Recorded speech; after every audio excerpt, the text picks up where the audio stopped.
السلام علیکم کے اس کے ناول پہ آپ سب کو ویلکم۔ ایک خوبصورت ناول پیش کر رہے ہیں جس کا نام ہے چاہتوں کے پرندے۔ ناول کی رائٹر ہیں عالیہ ہیرا۔ چلیے چلتے ہیں ناول کی جانب۔ مجھے یقین ہے برف باری کے بعد جو برف پگھلے گی تو سب کچھ گزشتہ گمشدہ محبتوں کا مدفن ہو جائے گا، اور محبت، اعتماد، یقین اور شرعی یقین اور شرعی بندھن میں مجھے ملے گی۔ یہ سب سوچتی وہ دھیرے دھیرے بچوں کا کام چیک کرنے لگی، اور پھر میرا خیال ہے ہم تھک گئے ہیں ابی جان۔ اس نے پانی کا پائپ ایک سلائڈ پر گرا کر فل کھلا ہوا نل کا بند کیا اور لان میں رکھی اسکائی بلو چیئر پر بیٹھ گئی۔ ہم میں اور تم؟ ابی جان نے گھوم کر دیکھا۔ جی میں اور آپ، اور اب چل کر چائے پیتے ہیں اور کوئی اچھی سی مووی دیکھتے ہیں۔ تمہیں معلوم ہے مریم کہ فوجی لوگ تھکتے نہیں۔ ابی جان آرام سے کیاری کی زمین ہموار کرنے میں مصروف تھے۔ فوجی آپ ہیں، میں تو نہیں۔ یہ کہتے ہوئے اس نے ٹانگیں سامنے ٹیبل سے ٹکا لیں۔ فوجی کا خون، فوجی کی بیٹی، فوجی کی پوتی تو ہو۔ انہوں نے ہار ماننی تو سیکھی ہی نہیں تھی، اور وہ بھی مریم سے۔ امپاسبل۔ ابھی یہ سارا جھاڑ چنگار ٹھکانے لگانا ہے۔ انہوں نے جھٹ اس سے نیا کام بتایا۔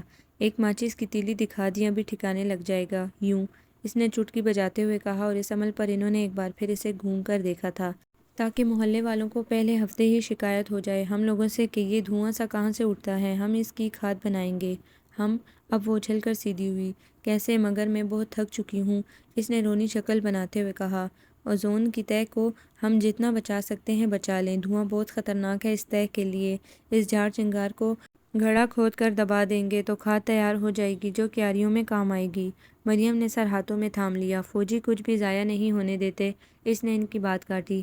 ابی جان چائے۔ فوجی کوئی کام ادھورا نہیں چھوڑتے، اپنے کام میں مگن۔ بس فوجی جو کام شروع کر دیں وہ پورا کر کے دم لیتے ہیں۔ ابی جان اسے پھر سے فوجی نامہ سنانے لگے۔ فوجی، ایک آرمی آفیسر۔ اس کی آنکھ بھر آئی، دھیرے سے سر جھٹک کر کھڑی ہو گئی، لیفٹ رائٹ کرتی آگے آئی۔ رسان سے بازو تھام کر انہیں اٹھایا، وہ اٹھ گئے۔ بازو کے اندر اپنا بازو حمائل کر کے اس نے اندر لاؤنج کی راہ لی، اور وہ ساتھ ساتھ چلتے آئے۔ اکلوتی ملازمہ چائے ٹیبل پر رکھ کر انہیں بلانے ہی آ رہی تھی۔ جانتی ہو نا تم ایک دلیر فوجی کا مقابلہ نہیں کر سکتی۔ ابی جان پھر شروع ہوئے۔ نہیں، اس نے ہاتھ صاف کر کے سموسہ اٹھا لیا۔ میں تو ایک آرمی آفیسر کے ساتھ چائے پینے آئی ہوں۔ کیوں ناظمہ؟ مسکراتے ہوئے اس نے چائے کا سپ لیا، اور ابی جان اس کی چالاکی پر ہنس دیے۔ آتش دان میں آگ جل رہی تھی، کمرہ قدرے گرم تھا۔ اوائل سردیوں کے دن تھے، مگر یہاں پر شاید موسم کے شروع ہوتے ہی ٹھنڈ پوری جولانی کے ساتھ پڑنے لگتی تھی۔ یہاں کے موسم کا ناظمہ کو زیادہ پتہ تھا، کیونکہ وہ یہاں کی رہائشی جو تھی۔ چند ہی دنوں میں ناظمہ ان کے لیے بہت اچھی ملازمہ ثابت ہوئی تھی، بلکہ اب تو گھر کا فرد ہی بن گئی تھی۔ ناظمہ چائے ادھر ہی لے آئی تھی۔ ابی جان اپنی راکنگ چیئر پر بیٹھ گئے۔ مریم نے فلور کشن سنبھال لیے تھے۔ ارے پکوڑے، سچ ہلکی ہلکی بھوک کا احساس ہو رہا تھا۔ Thank you Nazma. ناظمہ سر ہلاتے ہوئے ابی جان کو چائے دینے لگی۔ پچھلے ہفتے یہ لوگ اس بیل اسٹیشن پر آئے تھے۔ ایک چھوٹی سی خوبصورت وادی تھی، چھوٹی سی پہاڑی کی سطح پر ان کا کاٹیج درے اونچائی پر تھا۔ اطراف میں کچھ اور بھی کاٹیج تھے، کچھ میں لوگ رہائش پذیر تھے، کچھ خالی تھے۔ ابی جان نے اچھے وقتوں میں اپنی پسند اور ثریا بیگم کی خواہش پر یہ بنوایا تھا۔ کچھ عرصے پہلے تک یہ رینٹ پر دیا ہوا تھا تاکہ کوئی قبضہ بھی نہ کر سکے، اور حفاظت بھی ہوتی رہی۔ رہنے والوں نے اسے بہت دھیان سے رکھا تھا۔ وہ کوئی سیاح تھا جو کتاب لکھنے اور سیر و سیاحت کے لیے آیا تھا۔ یہ ایک خوبصورت لگژری کاٹیج تھا۔ کالج کے چاروں طرف گارڈننگ کی گئی تھی۔ ناریل، ملتا، مونگرے اور پیپل کے درخت تھے، جن کے درمیان میں آج کل وہ دونوں گول مستطیل محرابی کیاریاں بنا رہے تھے۔ لان میں جھاڑ جھنکار اور خشک جھاڑیاں بہت تھیں۔ لان کو کاٹ چھانٹ اور ہمواریت کی ضرورت تھی۔ ابھی صرف کاٹیج کی صفائی ہوئی تھی، آرائش باقی تھی۔ یہاں انہوں نے جانے کب تک رہنا تھا؟ مریم کی شادی تک، یا پھر زندگی کی آخری سانسوں تک؟ فیصل آباد سے یہ لوگ دل گرفتہ اور اداس ہو کر آئے تھے، کیونکہ اولاد جب خود سر منہ پھٹ، بدلحاظ اور لالچی ہو جائے تو درمیان سے ہٹ جانا ہی بہتر ہوتا ہے۔ اور کرنل ریٹائر افتخار علی جب سے ریٹائرڈ زندگی گزار رہے تھے، جیسے زنگ خوردہ ہو کر گھر میں بیٹھے تھے۔ کرنل افتخار علی چاہتے تھے کہ ان کی پوتی مریم کی شادی ان کے کسی پوتے یا نواسے سے ہو، مگر تقریباً سب نے ہی اس کے پروپوزل کو ٹھکرا دیا تھا۔ انہیں بہو مکمل جہیز کے ساتھ چاہیے تھی، خوبصورت بھی ہو اور مالدار بھی۔ اتنی لالچ اپنی ہی بھتیجی کے لیے دیکھ کر کرنل افتخار علی پیچو تاب کھا کر رہ گئے تھے۔ حالانکہ ہونا تو یہ چاہیے تھا کہ یتیم بھتیجی کے سر پر ہاتھ رکھتے کہ بھائی کی نشانی ہے، مگر ان کے دل میں جانے کیسا کینہ اور کدورت تھا۔ مریم ان کے سب سے چھوٹے بیٹے کی بیٹی تھی، اسے فوج میں جانے کا شوق تھا، مگر پہلی اسٹیج پر کارگل کے محاذ پر اس نے جام شہادت نوش فرمایا تھا۔ شہریار کے دکھ میں اس کی بیوی زیادہ نہ جی سکی، جب سے مریم کو کرنل افتخار نے ہی اپنے پاس اپنے ساتھ رکھ لیا، جب تک ان کی بیگم زندہ رہی۔ مصروفیات تھوڑی کم تھی، مگر ان کے انتقال کے بعد ساری ذمہ داری ان کے کندھوں پر آ گئی اور اسے تمام بچوں میں اسپیشل درجہ ملنے لگا تھا۔ اس چیز نے سب بہوؤں کے دل میں رنجش پیدا کر دی اور اپنے خوبصورت، اسمارٹ اور اچھی نوکری والے بیٹوں کے لیے انہیں مریم جیسی گندمی رنگت والی لڑکی کا رشتہ قطعی منظور نہیں تھا۔ سب نے اپنے اپنے تئیں میاؤں کو اس سے بدظن کر دیا تھا۔ مریم کے رشتے کے لیے انہیں صوبان سب سے زیادہ پسند تھا، مگر ان سب کی باتوں نے انہیں بری طرح ہرٹ کر دیا تھا۔ تینوں بیٹوں کی باتیں اگر اتفاقاً نہ سن لیتے تو خوش فہمیوں کے تمام موسم ان کے ساتھ تھے۔ چنانچہ اب وہ سب سے بیزار ہو کر اپنے اس پہاڑی علاقے میں بنے کاٹیج میں مریم کے ساتھ آ گئے تھے۔ مریم اور وہ یہاں آ کر بہت خوش تھے۔ کچھ عرصے کے لیے پریشانیوں سے نجات مل گئی تھی، مگر ایک خیال کرنل افتخار علی کو آنے لگا کہ یہاں تنہا اس علاقے میں آ کر انہوں نے کوئی غلطی نہیں کی۔ مریم کی شادی کی عمر تھی اور یہاں جنگل بیابان میں لوگ سیاحت اور سیر و تفریح کے لیے آتے ہیں، چہجائی کا رشتے کرنے۔ اپنے 2-3 دوستوں کو رابطے کے لیے نمبر تو دے کر آئے تھے کہ کوئی رشتہ ہو تو بتانا، مگر امکان مشکل تھا۔ چنانچہ دونوں دادا پوتی یہاں مزے میں تھے مگر متفکر تھے۔ یہاں نہ کینہتوز نظریں تھیں، نہ دل جلانے والی باتیں، اور نہ ہی آنے جانے پر نظر رکھنے والے لوگ۔ ناظمہ انہیں مفت میں مل گئی تھی۔ وہ ایک ضرورت مند عورت تھی، بچے تھے نہیں۔ شوہر نے بچوں کی خاطر دوسری شادی کر لی، میکے گئی۔ میکے میں بھائیوں کا راج، کون قدر کرتا ہے ماں باپ کے بعد۔ پہاڑی کے نیچے کسی گاؤں کی تھی وہ، ارد گرد کے بنگلوں میں کام کرتی تھی۔ روز آنا جانا اس کے لیے مشکل تھا، سو ایسے ہی سرسری بات ہو رہی تھی، اس کی رہائش کا مسئلہ تھا۔ انہوں نے شریف کام والی عورت دیکھ کر رکھ لیا۔ عورت کی شرافت اس کے چہرے سے پتہ چل جاتی ہے۔ مخلص سی ناظمہ کو ایک گھر مل گیا اور انہیں ایک اچھی گھر کی ہستی والی عورت۔ دونوں کے کام چل رہے تھے۔ ابی جان، مریم نے بڑے مصروف سے انداز میں جنگلی شہتوت کھاتے ہوئے انہیں پکارا۔ پرانا اخبار دیکھتے ہوئے انہوں نے اینک کے اوپر سے اسے دیکھا۔ ہمیں یہاں کوئی لائبریری دریافت کر لینا چاہیے۔ انہوں نے ایک بار پھر اسے اینک کے اوپر سے دیکھا۔ انہیں شاید اس کی دماغی حالت پر شک گزرا تھا۔ اس جنگل بیابان میں جہاں لوگ زیادہ تر سیر و سیاحت کے لیے آتے تھے اور مقامی لوگ اتنے پڑھے لکھے نہیں تھے، ان کی اپنی ضرورتیں ہی بہت اہمیت رکھتی تھیں۔ اب کہ انہوں نے کچھ کہے بغیر اخبار کے اندرونی صفحات کھولنے شروع کر دیے، یا پھر ہمیں یہاں کسی لائبریری کی ڈاک میل ڈال دینی چاہیے۔ شہتوت پلیٹ میں ختم ہو گئے تھے، اس نے پلیٹ گھاس پر رکھ دی۔ ہمیں یہاں کے لوگوں کے لیے کام اور صرف کام کرنا چاہیے۔ میرا خیال ہے کہ یہاں کوئی اسکول نہیں ہوگا، اگر ہوگا تو نیچے وادی میں، بہت دور، کیونکہ یہاں بچوں کو زیادہ تر میں نے کھیلتے ہی دیکھا ہے۔ کیوں ابی جان؟ اب وہ ان کی چیئر سنبھالے اس پر جھول رہی تھی۔ اور آخر ہم یہاں ایسے ہی تو نہیں رہ سکتے، یوں بیٹھے بیٹھے تو آپ کی صلاحیتوں کو زنگ لگ جائے گا۔ آخری بات کہتے ہوئے وہ زیر لب مسکرائی۔ ابی جان اخبار میں مکمل گم تھے۔ اس کی بات پر آدھی توجہ دی تھی، وہ ادھر ادھر دیکھ رہی تھی، اس لیے دادا کی عدم توجہی کو محسوس نہیں کیا۔ اور اگر نہیں تو ہمیں پھر کسی اسکول کی بنیاد یہاں رکھ لینی چاہیے۔ شہر جا کر ہمیں کتابیں، کاپیاں، پنسلیں وغیرہ لے آنا چاہیے۔ کاٹیج ہمارا سیٹ ہو گیا ہے، لان آہستہ آہستہ ہی سیٹ ہوگا۔ لان کا آدھا کام تو تقریباً ہو ہی چکا ہے۔ چار اطراف دیکھ کر اس نے اب عدم توجہی کو محسوس کیا۔ ابی جان؟ ہاں ہاں جی ابی کی جان۔ وہ متوجہ ہوئے تو گود میں رکھا اخبار اور پھر اینک گھاس پر گئی۔ کیا بات ہے؟ اب وہ پوری طرح اس کی جانب گھومے تھے۔ کیوں چیخ رہی ہو؟ بڑے آرام سے کہہ کر انہوں نے پھر سے اخبار اٹھا لیا۔ مریم لب بھینچ کر انہیں دیکھنے لگی۔ اخبار اور اینک اٹھا کر انہوں نے اسے دیکھا اور پھر مسکرا دیے۔ میں آپ سے نہیں بولتی۔ سینے پر ہاتھ باندھ کر اس نے خفگی سے منہ پھیر لیا۔ سردیوں کی روپیلی دھوپ نے اس کا احاطہ کر لیا اور ابی جان کھلکھلا کر ہنس دیے۔ میں تمہارے خیال سے 100% بھی متفق نہیں ہوں۔ کیوں؟ اس نے تیکھے ابرو سے انہیں دیکھا۔ اس لیے بچے کہ وہ سیدھے ہو کر بیٹھے۔ ان سارے کاموں کے لیے پیسہ چاہیے، کچھ افراد کی شمولیت چاہیے بچوں کو پڑھانے کے لیے۔ میرے خیال میں یہاں کے لوگ بہت غریب ہیں، ان کی بنیادی ضروریات جانے کیسے پوری ہوتی ہیں، اسی لیے تمہیں کہہ رہی ہوں۔ وہ جذباتی ہو کر سیدھی ہوئی۔ تعلیم بنیادی شعور ہے، آگہی ہے، آگے بڑھنے کا، ترقی کرنے کا پہلا قدم ہے۔ ہم اور کچھ نہیں تو آگہی تو دے سکتے ہیں ابی جان۔ قطرہ قطرہ کر کے دریا بنتا ہے، اور ہمارا وقت کتنا اچھا گزرے گا۔ اور آپ تو، اس نے شاکی سے انداز میں انہیں دیکھا، آپ تو فوجی ہیں، فوجی بندے کبھی فارغ نہیں بیٹھ سکتے۔ اس نے انہیں ایموشنلی بلیک میل کرنا چاہا۔ اب کہ افتخار علی زمینی انداز میں مسکرا رہے تھے۔ فی الحال ہم ایسا کرتے ہیں، انہوں نے اخبار میز پر رکھ کر اینک اس پر رکھی، ہم نیچے وادی کا ایک راؤنڈ لگاتے ہیں، ہو سکتا ہے وہاں کچھ کتابیں مل جائیں پڑھنے کے لیے، اگر نہیں تو پھر شہر کچھ ہی دور ہے یہاں سے، کل چلیں گے، کچھ اور چیزیں بھی لے آئیں گے۔ ٹھیک ہے، اس نے جوش سے سر ہلایا تو اس کی پونی ادھر ادھر ہلنے لگی۔ کچھ کتابیں، کچھ کاپیاں، کچھ پنسلیں۔ افتخار علی نے گہرا سانس لیا۔ ٹھیک ہے بیٹا، مگر یہ مشکل مرحلہ ہے۔ میرا خیال ہے کہ ابھی جان مشکل ضرور ہے، ناممکن نہیں، اور پھر کچھ نہ کرنے سے کچھ کرنا بہتر ہوتا ہے نا۔ یک لختی وہ سنجیدہ ہو گئی۔ ابھی جان نے بغور اس کا جائزہ لیا۔ سینے پر ہاتھ باندھے وہ دائیں جانب دیکھ رہی تھی۔ اس کے چہرے پر اچانک ہی سنجیدگی کے بادل اترنے لگے تھے۔ کرنل افتخار علی نے نظریں چرا لی، کیونکہ وہ اس کا دکھ جانتے تھے۔ اپنے دل کو، اپنے خیالات کو، اپنی سوچوں کو وہ بہلانا چاہتی تھی۔ ایک بھرے پڑے گھر کے درمیان سے اٹھ کر اس کو بیاباں میں آنا معنی رکھتا تھا۔ وہ تو خیر عمر رسیدہ تھے، مگر یہ سر گھما کر انہوں نے اسے دیکھا جو اپنی چیئر سے اٹھ کر ایک جانب بھاگی تھی۔ انہوں نے اس کے بھاگنے کے تعاقب میں دیکھا اور مسکرا دیے۔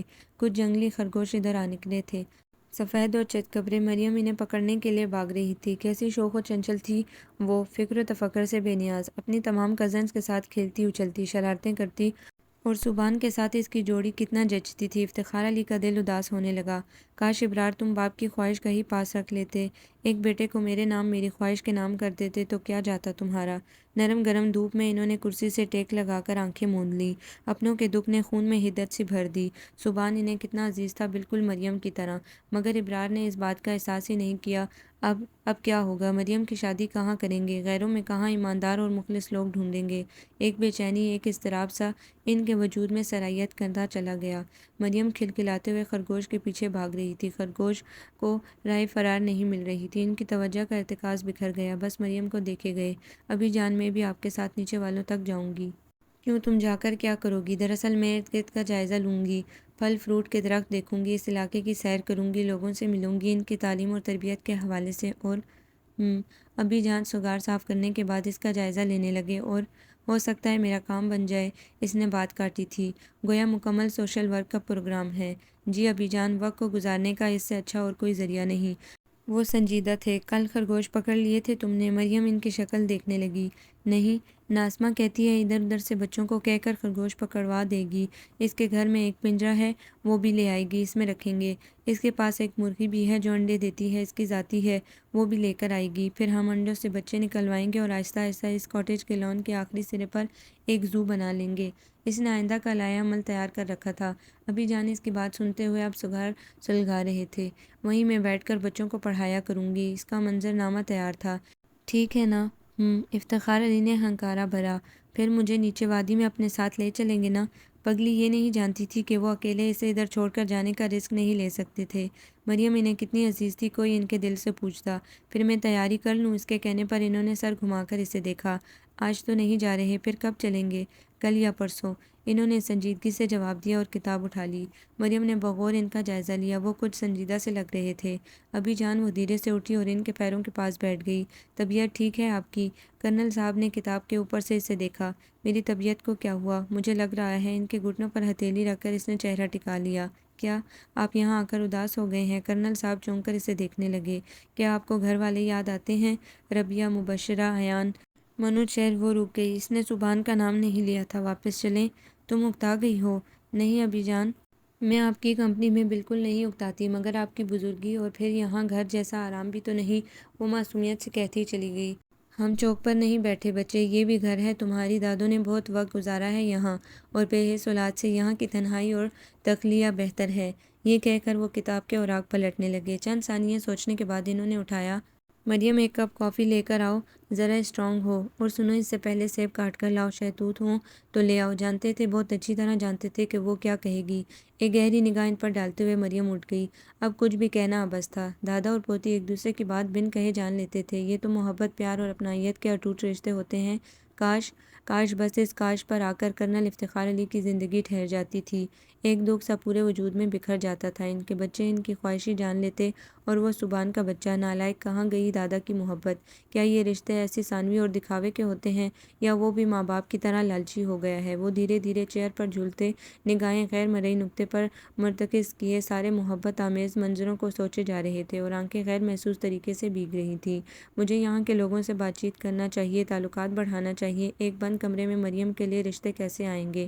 نئی سوچ نے سر ابھارا تھا۔ مریم ٹھیک کہتی ہے، ہمیں یہاں کچھ سوشل ورک کرنا چاہیے، کچھ کام کرنا چاہیے، میل ملاپ سے تعلقات بڑھیں گے۔ ان کے اندر امید کی کرن پیدا ہوئی، اور یہ امید ہی ہوتی ہے جو آگے بڑھنے کا محرک بنتی ہے۔ یہاں آ کر زندگی ازسر نو شروع ہوئی ہے تو رشتے بھی ازسر نو ہوں گے۔ دھیرے سے خدا کے کرم کی آس لگا کر وہ اٹھ بیٹھے۔ میرا خیال ہے مریم، ہمیں پہلے ارد گرد کا چکر لگانا چاہیے۔ میں بوڑھا بیمار آدمی، کسی وقت بھی بیمار پڑ سکتا ہوں، مجھے ڈاکٹر کی، کلینک کی، کسی ڈسپنسری کی ضرورت ہو سکتی ہے۔ کرنل صاحب نے صبح ناشتے کی ٹیبل پر پرانا اخبار طے کر کے ایک سائیڈ پر رکھتے ہوئے مریم کو دیکھا، جو لاؤنج میں لگے شیشے کی دیوار کے پار دیکھ رہی تھی۔ صبح کی چمکتی دھوپ تحت نگاہ تک پھیلے سبزے پر بکھری چمکتے ہوئے سونے کی مانند لگ رہی تھی۔ بارش کے کنمن کے بعد دھوپ کا تاثر بہت بھلا لگ رہا تھا۔ آج موسم بھی قدرے بہتر ہے، کرنل صاحب بولے تھے۔ صاحب، یہ چند دنوں کی دھوپ ہے، اس کے بعد بارش اور پھر برف باری۔ یہ سارا علاقہ برف سے ڈھک جاتا ہے، اس طرف پھر کوئی نہیں آتا۔ بہت ٹھنڈ ہو جاتی ہے، پھر دھوپ نکلتی ہے تو برف پگھلتی ہے، تب زندگی معمول پر آتی ہے۔ ناظمہ برتن سمیٹتے ہوئے بتا رہی تھی۔ ہائے برف باری، اف کتنا مزہ آئے گا۔ اپنا مگ ٹیبل پر رکھ کر وہ ان کی جانب متوجہ ہوئی۔ ہاں، آپ لوگوں کے لیے یہ مزہ سیر تفریح ہے، مگر یہاں کے لوگوں کی زندگی منجمد ہو جاتی ہے، قید ہو کر رہ جاتے ہیں۔ خوراک کا مسئلہ، بیماری، جدائیاں، زندگی، موت، سب چار دیواری میں بند ہو کر رہ جاتے ہیں اور برف پگھلنے کا انتظار کرتے ہیں، اور جب برف پگھلتی ہے تو…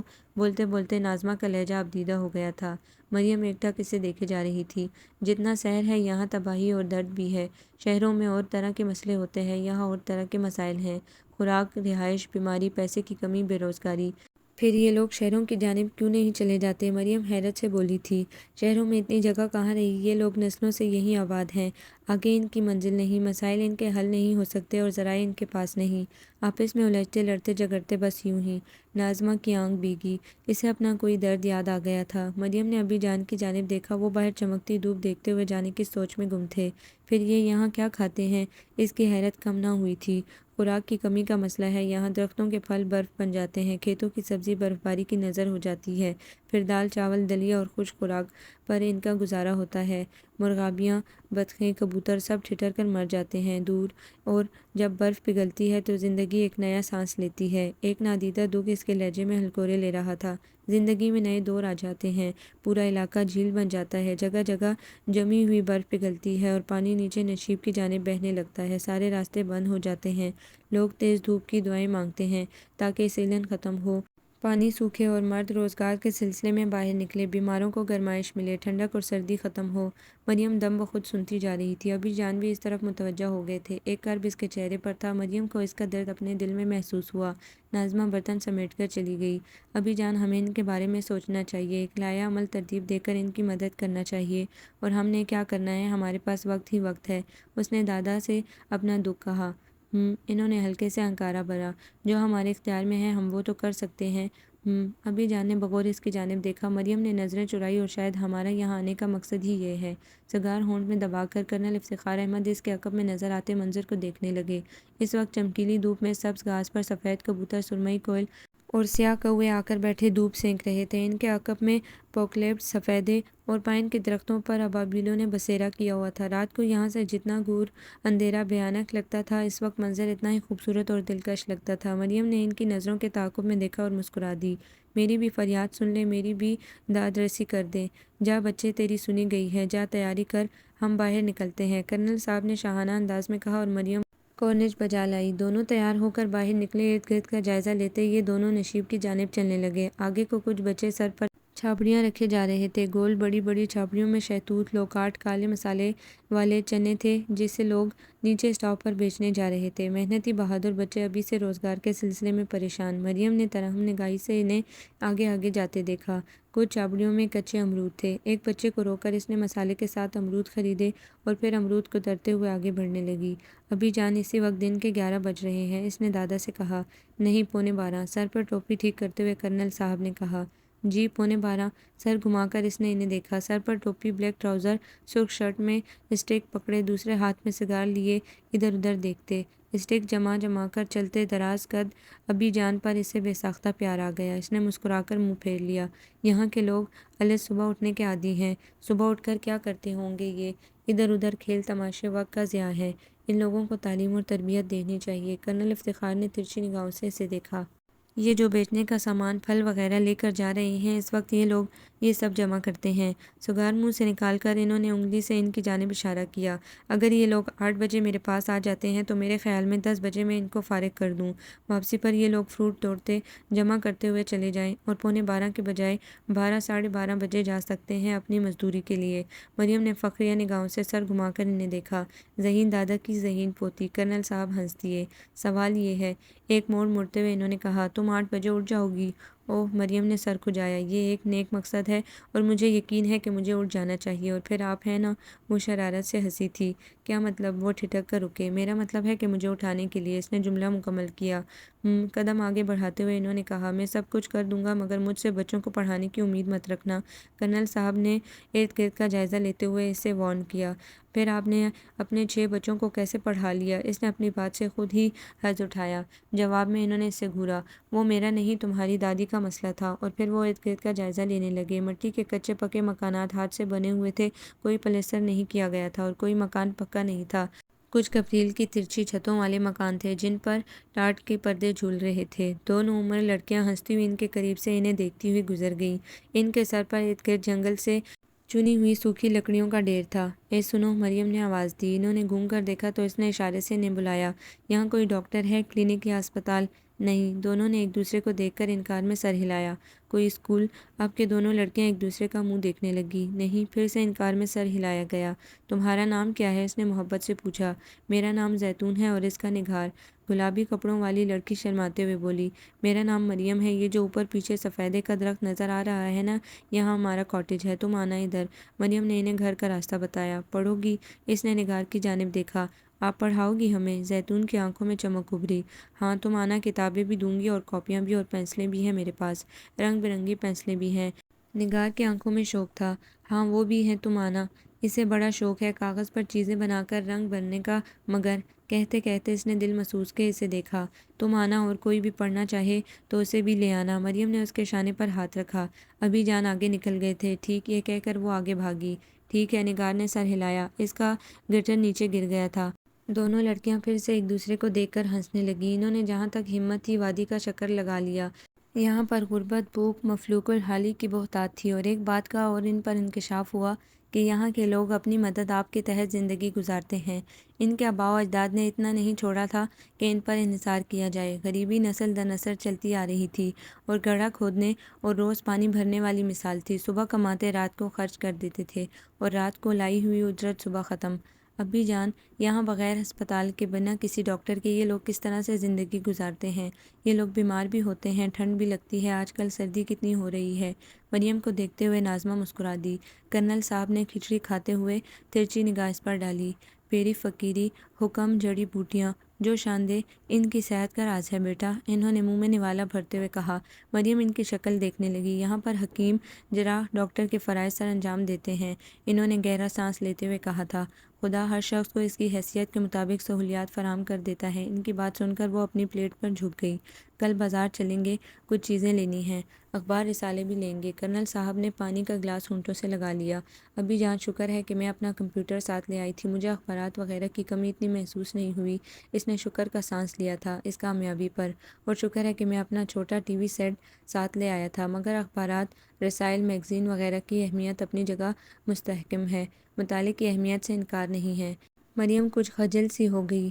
وہ مطالعے کی چور تھی، اخبار پر سرسری سی نظر ڈالتی تھی، سارا کام کمپیوٹر پر کر لیتی تھی۔ گریجویشن میں اس کے پاس کمپیوٹر تھا اور سبحان نے اسے اس میدان میں ماسٹر کر دیا تھا، اور یوں مختصر کورسز کی اسے ضرورت ہی نہیں پڑی تھی۔ ہاں، گریجویشن کرنے کے بعد ایک ڈپلومہ ضرور کیا تھا، جاب کرنے کی خاطر۔ فارغ بیٹھنے سے بہتر ہے کہ بندہ کچھ کر لے، یہ اس کا ذاتی خیال تھا اور وہ اس پر عمل درآمد بھی کرتی تھی۔ سنو، جاب کے لیے ماری ماری مت پھرنا، انٹرویو کے لیے میرے آفس میں آ جانا۔ اس کا جاب کے بارے میں خیال سن کر سبحان چہکا تھا۔ تمہارے آفس میں؟ وہ حیران ہوئی تھی۔ ہاں، میرے آفس میں، بنا کسی تجربے کے اوکے کر دوں گا، آخر میں ہوں نا تجربہ کار بنانے کے لیے۔ سبحان نے فرضی قابلیت کے کالر جھاڑے تھے۔ مگر تم تو ابھی خود اپنے پاپا کے دست نگر ہو، تو کیا ہوا؟ اس نے ایک ادا سے بالوں میں ہاتھ پھیرا۔ کل میرا ہی تو ہے۔ مریم نے سر جھٹکا۔ ویسے میرے دل کے آفس میں صرف تمہارا ہی اپارٹمنٹ ہے، یہ کہہ کر وہ مزید پھیلا، کیونکہ میرا دل کہتا ہے کہ تم سگھڑ، سلیقہ مند اور قابلیت رکھتی ہو۔ مریم نے کشن اٹھایا اور اس کے سر پر دے مارا۔ بلا جھجک منہ دھو رکھو، ابھی نہا کر آیا ہوں۔ اوہو، وہ ہنسی، مگر جراثیم نہیں گئے ہیں۔ اس نے شرارت سے اسے دیکھا تو زبان گھور کر رہ گیا۔ زبان اور مریم میں تھوڑا سا ہی فرق تھا، ایک دوسرے سے دوستی بھی بہت تھی اور لڑائی اس سے بڑھ کر ہوتی تھی، اور لڑائی میں ہمیشہ ابی جان صلح کراتے تھے۔ تمام نواسوں پوتے پوتیوں میں انہیں بھی زبان سب سے عزیز تھا۔ پیارے تو سب ہی لگتے تھے مگر زبان دل کے قریب تھا۔ اس کا ہجر اور اس کا درد دیکھا تھا جب روڈ پر کرکٹ کھیلتے ہوئے اس کا شدید ایکسیڈنٹ ہوا تھا اور وہ 10 دن ICU میں رہا تھا، اور وہ دن قیامت کے تھے۔ اس کے لیے خصوصی دعائیں مانگی گئی تھی، صدقے خیرات کیے گئے تھے، مگر اب کرنل افتخار احمد اکثر گہرا سانس لے کر رہ جاتے تھے۔ ظالم بچے نے پلٹ کر خبر ہی نہیں لی کہ اس کے ابی جان کس حال میں ہیں، اس کے بغیر کیسے رہ رہے ہیں۔ جنگل بیابان میں کسی چیز کی ضرورت ہوگی، ڈاکٹر سے ماہانہ چیک اپ کیسے ہوگا۔ یہ علاقہ کچھ دن کی تفریح سیر و سیاحت کے لیے تو ٹھیک تھا مگر مستقل رہائش کے لیے ناممکن۔ مگر رہ رہے تھے۔ وہ دونوں اولاد نے بھی نہیں پوچھا تھا۔ سب کے فون آئے تھے ایک ایک بار، مگر سب ٹھیک ہے کہہ کر فون بند کر دیا جاتا تھا۔ وہ اندر سے اپنی اولاد سے خفا اور ناراض تھے۔ کیا تھا اگر ایک بیٹا باپ کے نام پر قربان کر دیتے، مگر لالچ، طمع، ہوس، انسان کتنا بھٹکا ہوا ہے۔ ٹیلی ویژن دیکھتے ہوئے اکثر ان کی سوچ کہیں کی کہیں سفر کر جاتی تھی۔ اگلے دن دادا پوتی چند کلومیٹر کا فاصلہ طے کر کے شہر سے ابتدائی انگلش اردو کی کتابیں، کاپیاں، پنسلیں، کلر پنسلیں اور ربڑ لے آئے۔ ابی جان نے اخبار اور رسالوں کا پلندہ بھی خریدا۔ اتنا کچھ؟ مریم نے حیرانی سے ان کے بنڈل کو دیکھا۔ اپنے بنڈل کو دیکھو، میرے ڈبے کو نظر مت لگاؤ۔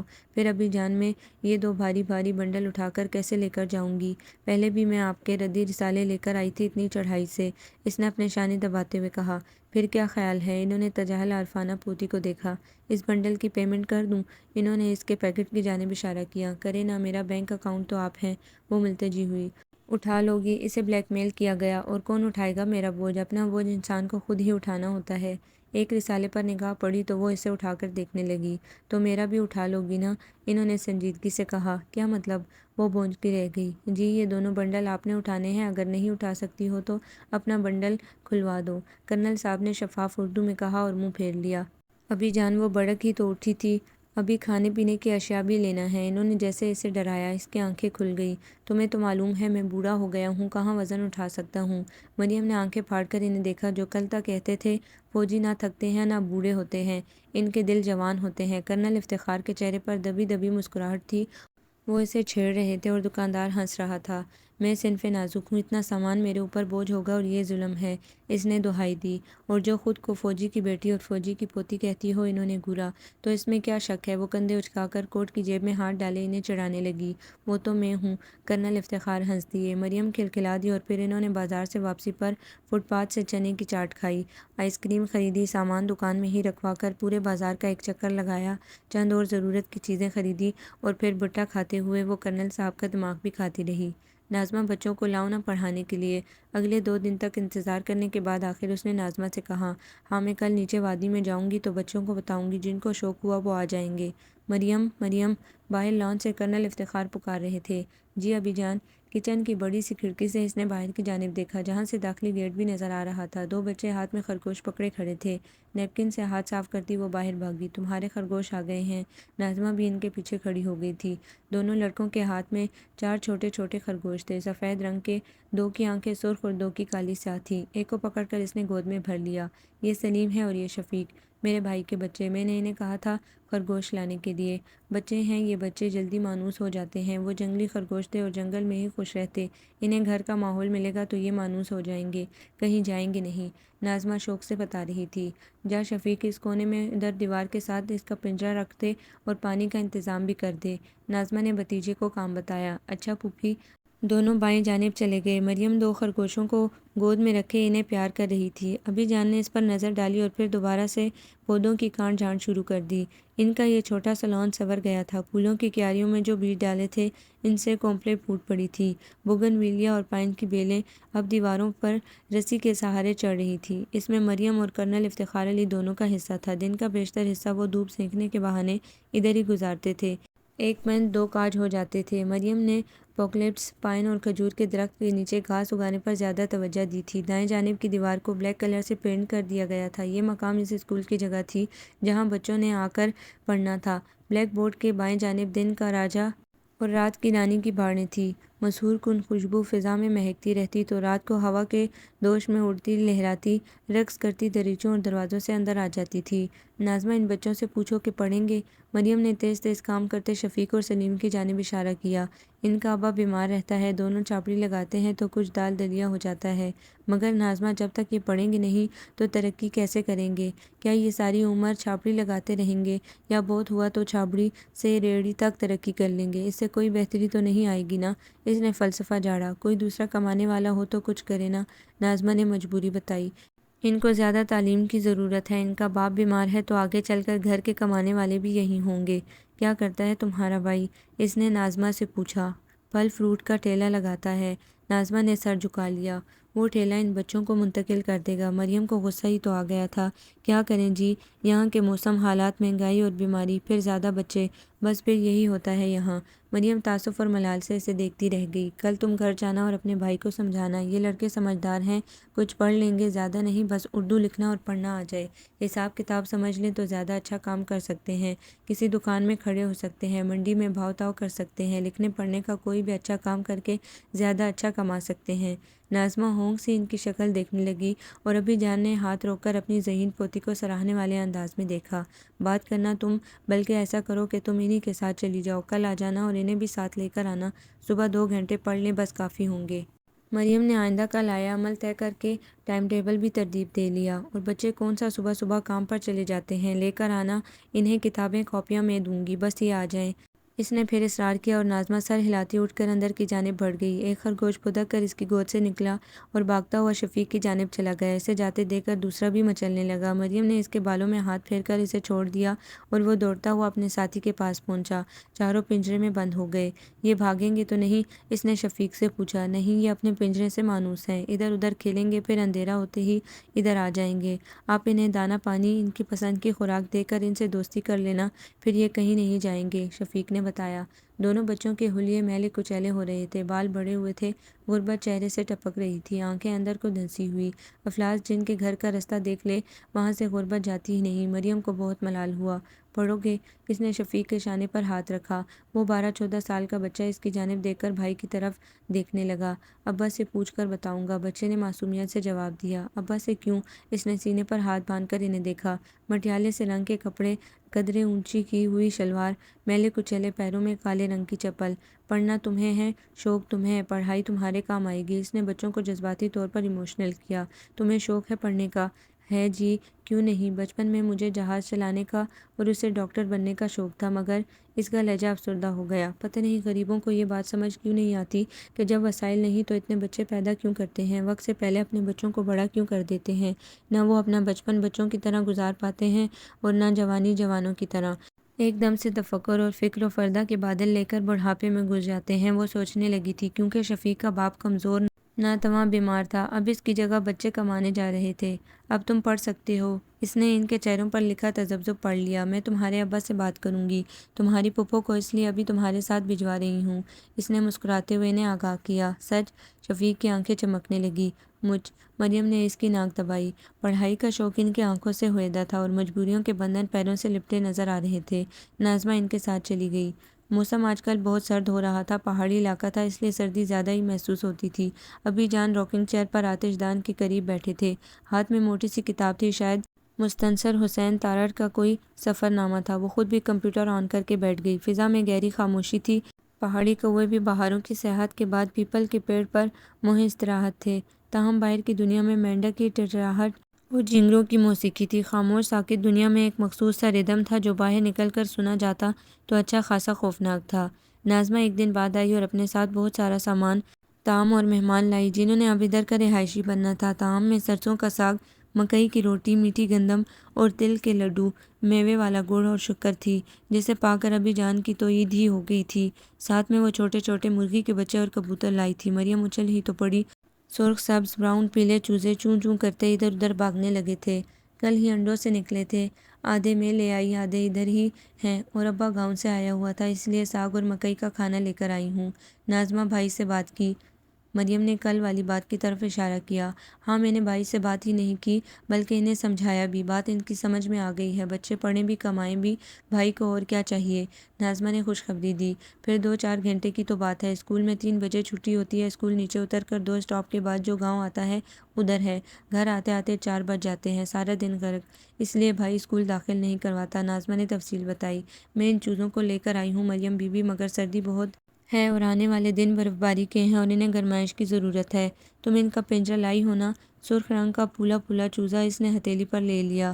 ہاں جی، وہ تو لائی ہوں، بس آج سے یہ 6 کے 6 چونو منو ہمارے ساتھ اس کمرے میں رہیں گے اور ان کی جگہ آتش دان کے قریب ہوگی، اور تم روز ان کا پنجرہ ادھر ہی صاف کر دینا۔ اس نے مسئلہ حل کیا۔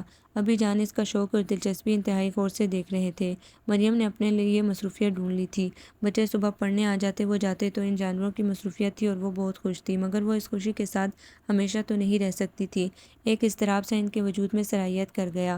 اسے ایک گھر، ایک تحفظ، ایک ساتھی کی ضرورت تھی۔ ان کی زندگی کب تک تھی اور کب تک وہ ان کے ساتھ رہ سکتی تھی؟ شادی کے دن یہی تو تھے۔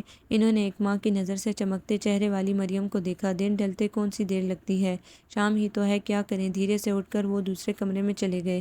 مریم دادا کے مضطرب وجود کو محسوس ہی نہیں کر سکی تھی۔ اگلے دن سے سلیم اور شفیق پڑھنے کے لیے آ گئے۔ ان کے ساتھ ایک لڑکا اور تھا جو اس نے انہیں کاپیاں، کتابیں، پینسلیں دی اور بڑی محبت سے پڑھایا۔ باجی میرے ساتھ، میری بہن بھی ضد کر رہی تھی آنے کی، راجو نے پینسل سے جیم پر ہاتھ پھیرتے ہوئے کہا۔ تو لے آؤ بیٹا انہیں بھی، وہ بھی پڑھ لے، کل ضرور لے کر آنا۔ کیا نام ہے اس کا؟ یاسمین، راجو نے جھٹ بہن کا نام بتایا۔ اور سلیم تمہاری بہن نہیں ہے؟ میری 4 بہنیں ہیں، گھر کے کام کرتی ہیں، اماں کا ہاتھ بٹاتی ہیں، ان کے پاس ٹائم نہیں ہوتا، سلیم نے مجبوری بتائی۔ تو تم 2 بہنوں کو صبح اپنے ساتھ لے آیا کرو، وہ دوپہر کو آ جایا کریں گی۔ شفیق ہاتھ روک کر اسے دیکھنے لگا۔ کام کرو توجہ سے، اس نے ڈپٹا۔ میں اماں سے کہوں گا۔ سر جھکا کر وہ سین شین لکھنے لگا اور ایک سرخوشی سے مریم کے وجود میں سرایت کرنے لگی۔ نیکی کرنے کا احساس ہی کچھ اور ہے۔ کرنل افتخار احمد صبح واک کے لیے نکلے تو دوسرے بنے ہوئے کاٹیج کی جانب آ نکلے۔ اس سے پہلے وہ اس طرف کبھی نہیں آئے تھے، مگر اب مجبوری تھی۔ اب شاید کوئی فیملی ہو، شاید کوئی امید کی کرن ہو، اور شاید ان کی مراد برائے جذبے سچے ہوں تو خوشی مل ہی جاتی ہے۔ سبز رنگ کے گھر کے سامنے سے گزرتے ہوئے ان کے قدم رک گئے۔ ایک مرد اور عورت کھڑے تھے۔ کرنل افتخار نے رک کر ان سے مصافحہ کیا۔ میرا نام کرنل ریٹائرڈ افتخار احمد ہے۔ وہ سفید کاٹیج پیپل کے درخت والا میرا ہے۔ میرا نام محمد لغاری ہے۔ یہ میرا گھر ہے، ہم لوگ یہاں چھٹیاں گزارنے آتے ہیں۔ ہمارے ساتھ ہمارا بیٹا عمر بھی ہے، وہ امریکہ سے آیا ہے، یہاں شمالی علاقہ جات کی سیر کرے گا۔ افتخار احمد اندر سے خوش ہو گئے۔ امید کا ایک در کھلا تھا۔ میرے ساتھ میری پوتی ہے مریم، آئیے گا نا ہمارے گھر؟ ضرور ضرور۔ انہوں نے اپنی بیگم کو دیکھا۔ ذرا گھر وغیرہ سیٹ کر لیں، کسی چیز کی ضرورت ہو تو؟ کرنل صاحب نے مخلصانہ آفر کی۔ نہیں، ہمارے ساتھ ہر چیز ہے، منرل واٹر، خشک خوراک کا ذخیرہ وغیرہ وغیرہ، وضاحت پیش کی گئی تھی۔ اوکے۔ کرنل افتخار دوبارہ آگے بڑھ گئے، تاہم ان لوگوں کو دیکھ کر اب انہیں کچھ تسلی ہونے لگی تھی۔ سرخوشی میں ان کے قدم تیز تیز اٹھنے لگے۔ دن بڑے مزے میں گزرنے لگے تھے اور پیلی اور سنہری دھوپ میں کھلے ہوئے لان میں بیٹھ کر بچوں کو پڑھانا بہت اچھا لگتا۔ بچوں کو پڑھنے کا شوق تھا، انہیں زیادہ محنت کی ضرورت نہیں تھی، ان میں آگے بڑھنے اور پڑھنے کا جذبہ بھی تھا۔ ان کے ساتھ کچھ اور بچے بھی آ گئے تو اس کی مصروفیت بڑھ گئی تھی۔ ابھی جان نے مریم کو بتا دیا تھا نئے پڑوسیوں کے متعلق اور دونوں ان کا انتظار کر رہے تھے۔ ایک ہفتہ گزر گیا، وہ لوگ نہیں آئے تو مریم نے اگلے ہفتے ٹرے سجا کر ان کے گھر ناظمہ کے ہاتھ بھجوا دی۔ موسم بدل رہا تھا، اب شام ہوتے ہی رات میں بدلنے لگی۔ سردی کی شدت میں اضافہ ہو گیا تھا۔ ناظمہ نے گھر کے آخری کونے میں لکڑیاں ذخیرہ کرنی شروع کر دی تھیں۔ ناظمہ کا مشورہ یہ بھی تھا کہ خشک خوراک، دالیں، چاول، گندم، آلو، پیاز وغیرہ جمع کرنا شروع کر دیں، کسی وقت کسی دن بھی برف باری شروع ہو سکتی ہے۔ ابھی جان کا ارادہ تھا کہ ایک چکر مارکیٹ کا لگا لیں اور ایک شہر کا، کچھ رقم نکلوا لیں، ان کی پینشن بینک میں چلی جاتی تھی۔ مدحت ولا والوں نے شاید باپ اور بھتیجی کو بلا دیا تھا۔ دونوں ایک دوسرے سے تذکرہ نہیں کرتے تھے، مگر دل میں خیال بھی جاگتے تھے اور دھیان میں درد بھی آنکھوں کو نم کر دیتے تھے، مگر ان لوگوں کی بے حسی کا جمود نہیں ٹوٹا تھا۔ کرنل افتخار کا دل بے حد پرملال تھا۔ سبحان سے انہیں یہ توقع نہیں تھی، مگر شاید اس نے بھی باپ کے نقش قدم پر قدم جما لیے تھے۔ اگلے دن جب موسم بے حد سرد ہو رہا تھا، عصر سے ذرا پہلے یہ لوگ محمد لغاری کی جانب نکل آئے۔ ان لوگوں نے بڑے اتفاق سے ان کا استقبال کیا۔ گھر میں تمام لگژریز ان کی عمارات ظاہر کر رہی تھی۔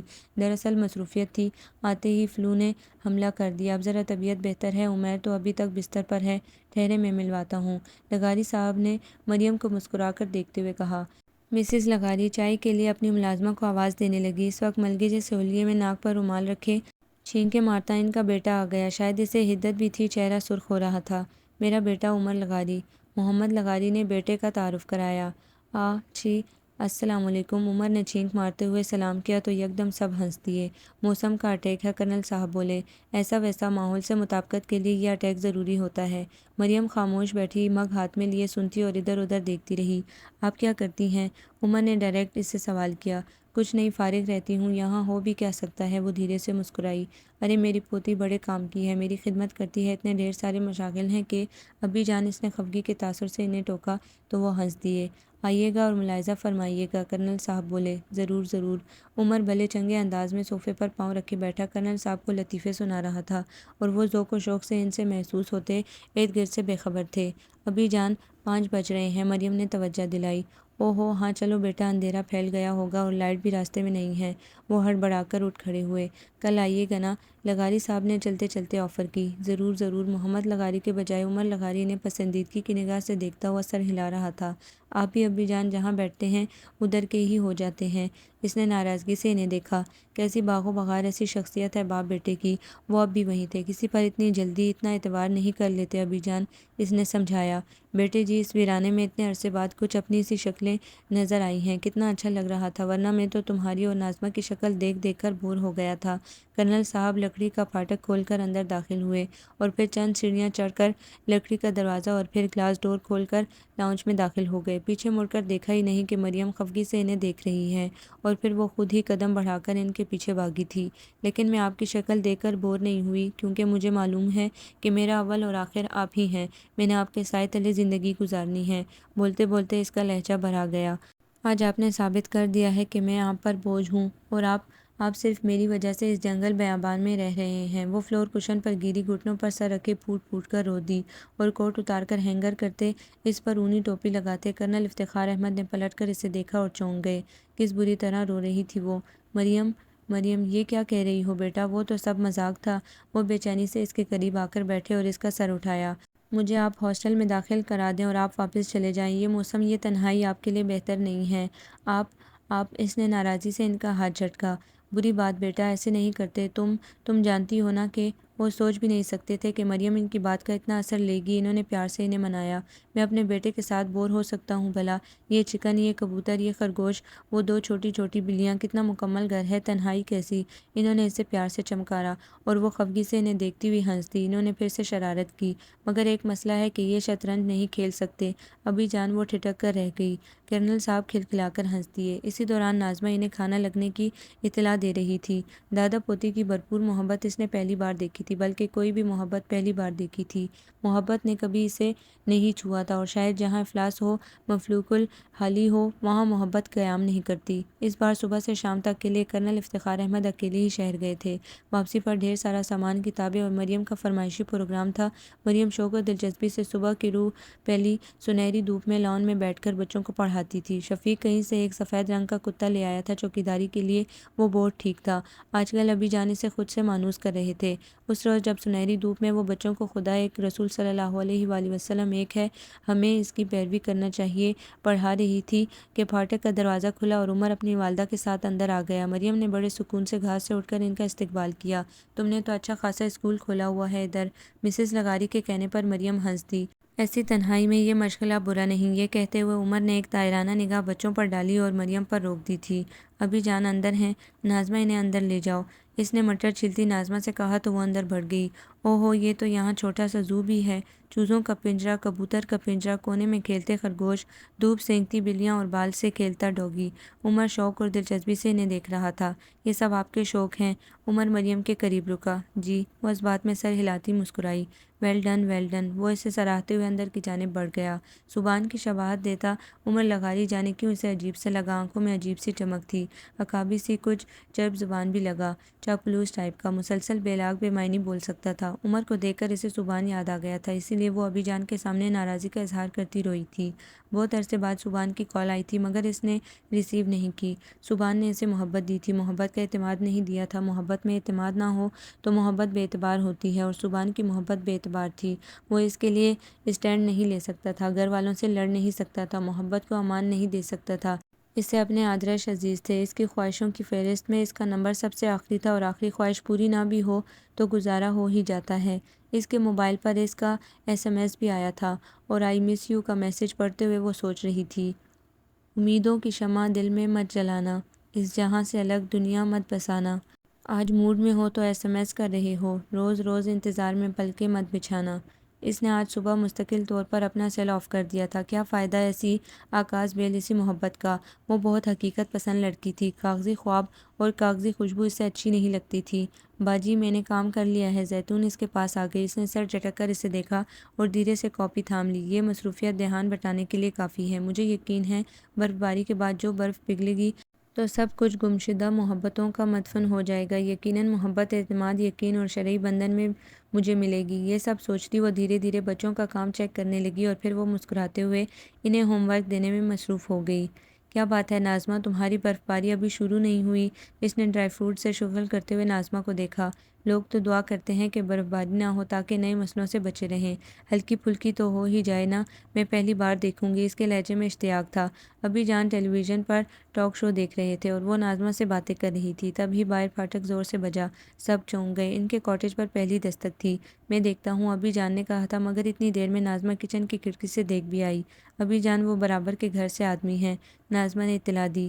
اچھا، لغاری صاحب ہوں گے۔ کرنل صاحب سرد سے اٹھے۔ باہر وہی تھے، دونوں ایک دوسرے کی ضرورت ہی تو بن گئے تھے، دونوں ہی شطرنج کے ماہر کھلاڑی تھے۔ بھیگی شام رات کے دروازے پر دستک دیتی گرم ہونے لگی۔ دونوں کے قہقہوں نے بھی فضا کو گرم کر دیا تھا۔ اگلے دن واک کے لیے نکلی تو مس پلیز کی آواز نے اس کے قدم روک دیے۔ پیچھے مڑ کر دیکھا تو عمر لغاری بھاگتا ہوا آ رہا تھا۔ اس کے وجود میں ناگواری سی پھیل گئی۔ جانے کیوں اسے یہ شخص اچھا نہیں لگا، حالانکہ اس کے بھی کزنز تھے، طاہر، ایان، سبحان، اور سب پڑھے لکھے تھے، ہنسی مذاق کرتے تھے، ان میں شائستگی کا عنصر نمایاں تھا۔ مگر یہ شخص، آپ سے دوستی ہو سکتی ہے؟ لگ رہا ہے آپ واک کرنے جا رہی ہیں، میں ساتھ دوں؟ وہ بے تکلفی سے کہتا اس کے سامنے کھڑا ہوا۔ دراصل میں اتنی مصروف رہتی ہوں کہ مجھے کسی کی دوستی کی ضرورت نہیں۔ دوسری بات یہ کہ میں واک کرنے نہیں جا رہی، کچھ سوکھی ہوئی لکڑیاں لینے جا رہی ہوں۔ ساتھ چلتے ہیں؟ وہ یہ سن کر بھی ساتھ چلنے پر بضد تھا۔ لگتا ہے آپ نے یہاں کا سارا علاقہ دیکھ لیا ہے، یہ کہتے اس نے قدم آگے بڑھائے۔ نہیں، ابھی تو دیکھ رہا ہوں، دراصل کوئی کمپنی نہیں ہے تو اکیلا بور ہو جاتا ہوں۔ آپ کی کمپنی جوائن کرنے کے بارے میں سوچ رہا ہوں، مگر آپ، اس نے اس کے محتاط رویے کی جانب اشارہ کیا، یہاں تنہائی اور اکیلے پن میں آپ نے کافی دلچسپی کے سامان کر رکھے ہیں، ورنہ اس عمر کی لڑکیاں تو… وہ کہتے کہتے رک گیا اور آگے کا جملہ اس سے سمجھ آ گیا۔ لڑکیوں میں بھی فرق ہوتا ہے، مریم نے برجستہ جواب دیا۔ آپ کے دادا بہت زندہ دل آدمی ہیں۔ جی، میری پوری فیملی ہی بہت زندہ دل اور شرارتی ہے۔ ویسے آپ اس ویرانے میں ایک بوڑھے انسان کے ساتھ کیسے رہ رہی ہیں؟ عمر کے منہ سے اچانک نکلا تھا۔ اس کی بات سن کر مریم کے قدم رک گئے۔ وہ بوڑھے انسان میرے دادا ہیں، ان کی خدمت مجھ پر فرض ہے، انہوں نے مجھے پالا ہے میرے پیرنٹس کی ڈیتھ کے بعد۔ اسے اس کی بات نے دکھ دیا تھا۔ او ہو، عمر نے اسے تعصب سے دیکھا۔ لگتا ہے آپ کو برا لگ گیا ہے۔ وہ دھیرے سے ہنسا۔ مریم قریب کی سوکھی جھاڑیوں سے ٹہنیاں توڑنے لگی۔ میں اپنے ابی کے خلاف کوئی بات نہیں سن سکتی، وہ سلگ کر بولی۔ سوری، وہ سر جھکا کر مسکرایا۔ آپ خاصی مختلف لڑکی ہیں۔ ہاں، مختلف مزاج۔ اس نے عمر کو تیکھے چتونوں سے دیکھا اور مطلوبہ ٹہنیاں اکٹھی کر کے واپس چلنے لگی۔ دراصل ہم قبائلی لوگ نا ذرا اور طرح کے ہوتے ہیں اور ہماری عورتیں اور طرح کی ہوتی ہیں۔ مریم قدم روک کر اور سر گھما کر اسے دیکھنے لگی، جس کی گردن پر کلف لگ گیا تھا اپنے قبیلے کے فخر کا۔ لیکن جس ماحول سے آپ آئے ہیں، جس ماحول میں آپ نے تعلیم حاصل کی ہے، اس لحاظ سے تو آپ کو اس نظام کے بارے میں سوچنا چاہیے۔ اس نے جیسے اسے ترغیب دلائی تھی۔ نہیں، عمر نے سینے پر ہاتھ باندھ کر اسے دیکھا اور گویا ہوا۔ ہمارے قبیلے کے رسم و رواج اور اقدار جوں کے توں ہیں، اسے ہمارے آباء و اجداد نے بدلا ہے اور نہ ہمارے آج کے سرداروں نے اس نظام کو بدلنا ہے۔ مریم کے وجود میں غصے کی ایک لہر سرایت کر گئی۔ سرداری، قبائلی نظام اسے کبھی بھی اچھا نہیں لگا تھا۔ قدرت اگر اسے موقع دیتی تو ضرور ان کے خلاف کام کرتی، مگر بھلا ہو سبحان کا، جس نے ہمیشہ اس معاملے میں اس کا ساتھ نہیں دیا۔ کتنا فخر تھا اس کے لہجے میں۔ اس لیے یہ شخص مجھے اچھا نہیں لگ رہا تھا۔ ایسی تعلیم کا کیا فائدہ جو نظام کو نہیں بدل سکے، شعور کو نہ جگا سکے، تبدیلی نہ لا سکے۔ ایسا تو ایسے ہی جیسے… وہ بولتے بولتے اچانک رک سی گئی۔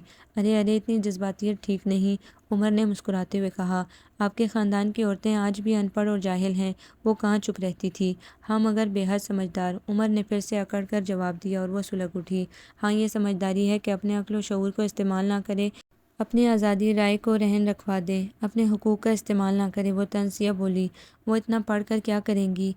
ان کے لیے قرآن کی تعلیم بہتر رہتی ہے۔ عمر لغاری کے لہجے میں کوکتے اعتماد سے مریم کو گند سی آنے لگی۔ وہ تیز تیز قدم اٹھاتی کاٹیج کی جانب چلنے لگی۔ ارے ارے سنیں تو! عمر لغاری پیچھے بھاگا۔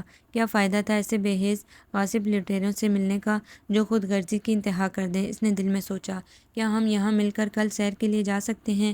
اس کی بات سن کر وہ کاٹیج کے آگے رکی اور گھوم کر غصے سے بولی، نو نیور! میں ابی جان کو لمحہ بھر کے لیے تنہا نہیں چھوڑ سکتی۔ ان کی طبیعت، اس کی آنکھوں میں شوق اور دلچسپی دیکھ کر وہ چپ سی ہو گئی۔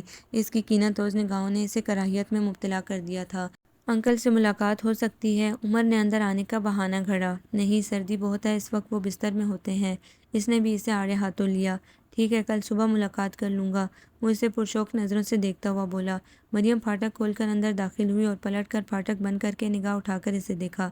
اس کی نگاہ کی بے باکی نے اس کے اندر آگ بھڑکا دی۔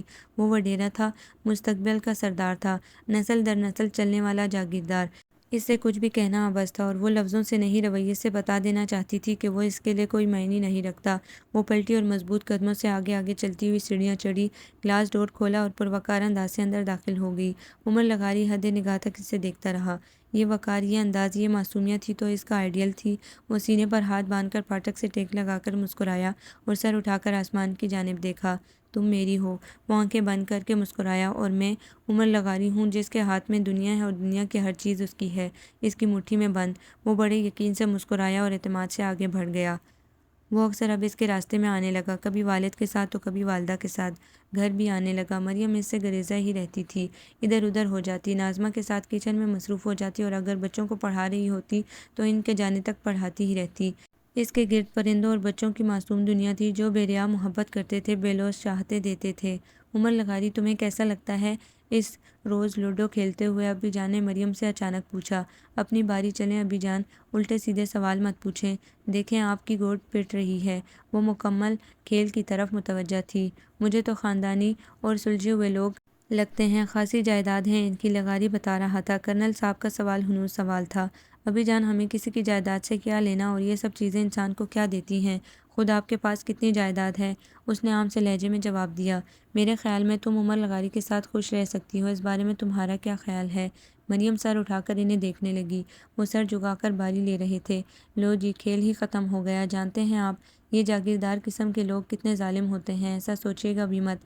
جہاں مجھے خوش رہنا ہے میں رہ لوں گی، آپ تو میری بالکل پرواہ مت کریں۔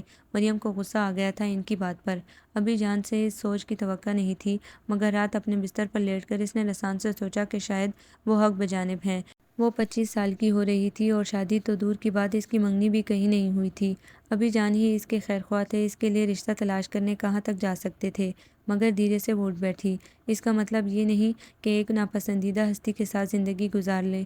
اس سے بہتر یہ ہے کہ یہاں ان مقامی لوگوں کے لیے، نیک مقصد کے لیے اس دیش کو وقف کر دیا جائے۔ بے شک ہم لوگ اپنوں سے مایوس ہو چکے ہیں، مگر میں کنویں میں چھلانگ نہیں لگا سکتی۔ صبح وہ چپ چپ سی تھی، خاموشی سے ناشتہ ہوا، نہ ٹیلی ویژن آن تھا اور نہ ریڈیو کا مدم مدم شور تھا۔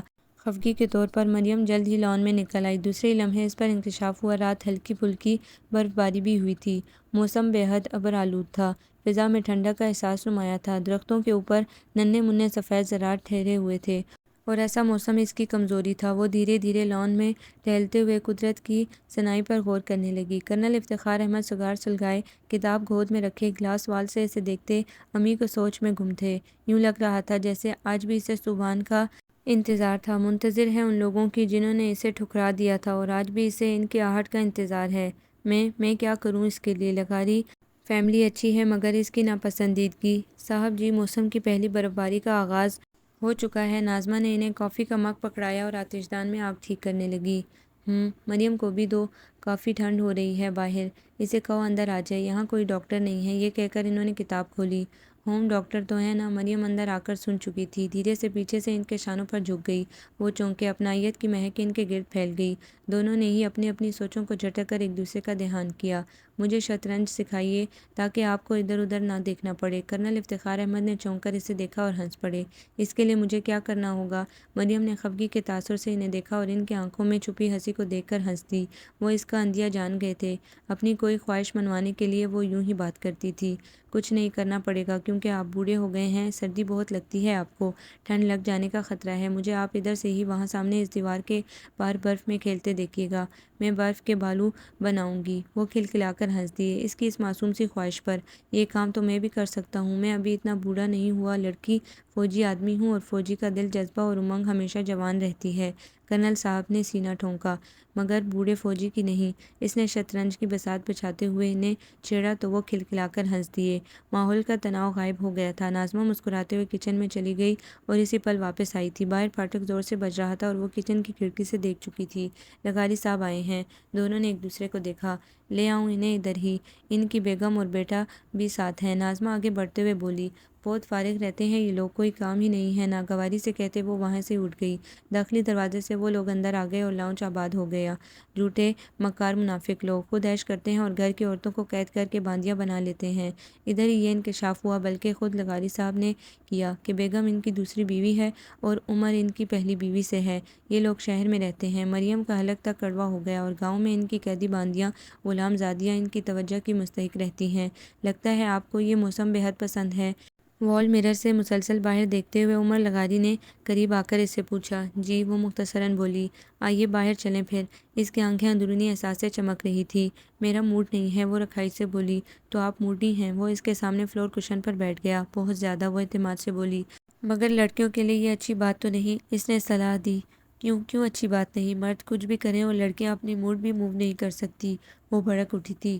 نہیں، میرا مطلب ہے کہ لڑکیوں نے اگلے گھر جانا ہوتا ہے نا۔ اس کے یہ کہنے پر مریم اسے گھور کر رہ گئی۔ بھئی، شادی کا مطلب یہ نہیں ہے کہ میں زنجیر پہن لوں، اپنی سوچ، اپنا ذہن، اپنا دل، جذبات رہن رکھوا دوں۔ اس نے سلگتے ہوئے لہجے میں سنجیدگی سے کہا، اور شادی بھی میں سوچ سمجھ کر کروں گی۔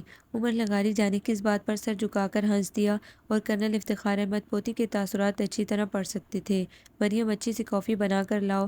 ناظمہ سے مت بنوانا۔ ان کے جانے کے بعد آج ابھی جان کچھ خاموش اور چپ سے تھے۔ کہیں کہیں خدشے دل کی زمین سر ابھار کر انہیں ہلانے لگے تھے۔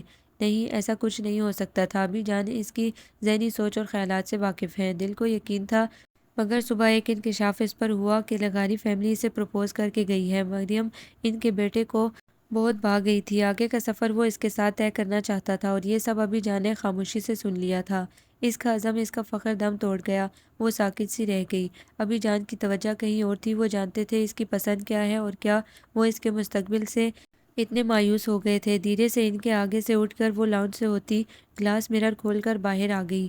اس کا اندر رنج سے بھر گیا۔ باہر بہت خوبصورت منظر تھا۔ موسم کی برف باری میں اضافہ ہوا تھا۔ سبزی مائل غالیچے پر اب سفید روئی کا کارپٹ بچھ چکا تھا۔ فضا میں بے حد ٹھنڈ تھی۔ وہ دھیرے سے سیڑھیوں پر بیٹھ گئی۔ ابھی جان جانتے ہیں کہ مجھے قبائل، قبیلے، سردار، جاگیردار اور جاگیردارانہ نظام کتنا برا لگتا ہے، پھر بھی وہ مجھ سے کہہ رہے ہیں کہ عمر لغاری کا پروپوزل آیا ہے۔ اس کے یکبستہ رخساروں پر آنسو بہہ نکلے۔ کیا میں اتنی بوجھ بن گئی ہوں کندھوں پہ کہ مجھے اتار پھینکنا چاہتے ہیں؟ ہاں، دوسرے لمحے اس پر انکشاف ہوا۔ ہاں، وہ میرے وجود سے اکتا گئے ہیں، اس تنہائی سے اکتا گئے ہیں، اس موسم، اس سردی، اس برف باری سے تھک گئے ہیں۔ وہ یادوں کے سہارے زندگی نہیں گزار سکتے۔ اب اس عمر میں وہ اپنے پیاروں کے درمیان رہنا چاہتے ہیں، اور میرے بوجھ کو اتار کر اپنوں میں لوٹ جانا چاہتے ہیں۔ اس کے آنسوں نے قطروں کی شکل اختیار کر لی تھی۔ تنہائی، محرومی، اکیلا پن اور یتیمی کتنا بڑا دکھ ہے۔ یا اللہ، یا اللہ، مجھے موت کیوں نہیں آ جاتی؟ اس نے گھٹنوں پر سر رکھ لیا، اور پھر دوسرے ہی لمحے اس نے سر اٹھایا۔ وہ ایک فیصلہ کر چکی تھی۔ موسم کی برفباری اگرچہ شروع ہو چکی تھی، مگر فکری راستے ابھی بند نہیں ہوئے تھے۔ اسی کسی ہاسٹل میں چلے جانا چاہیے۔ پڑھے گی، جاب کرے گی اور اپنے اخراجات خود برداشت کرے گی۔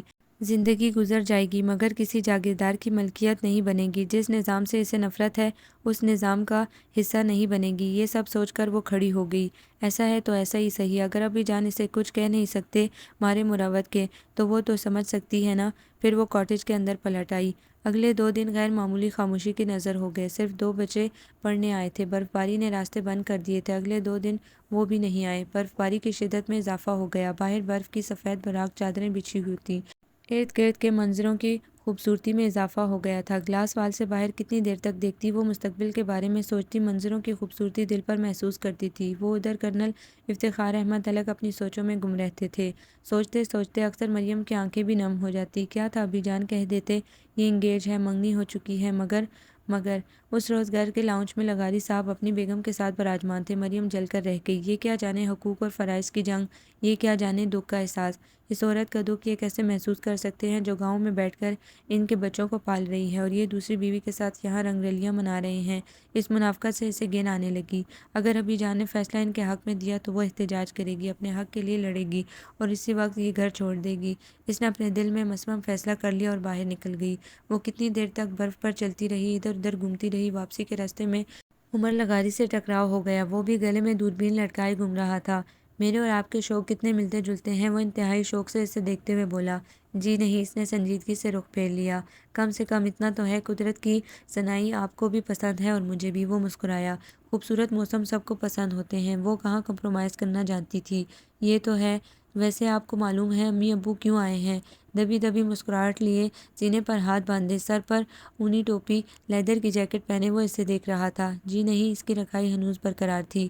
لگتا ہے آپ کے ابی جان کو آپ پر اعتماد ہے۔ مسکراتے ہوئے جملہ ادا ہوا تھا۔ ہاں، وہ جانتے ہیں کہ مجھے کیا پسند ہے اور کیا ناپسند، اس نے اعتماد سے کہا۔ اچھا، آپ کی رائے میرے بارے میں کیا ہے؟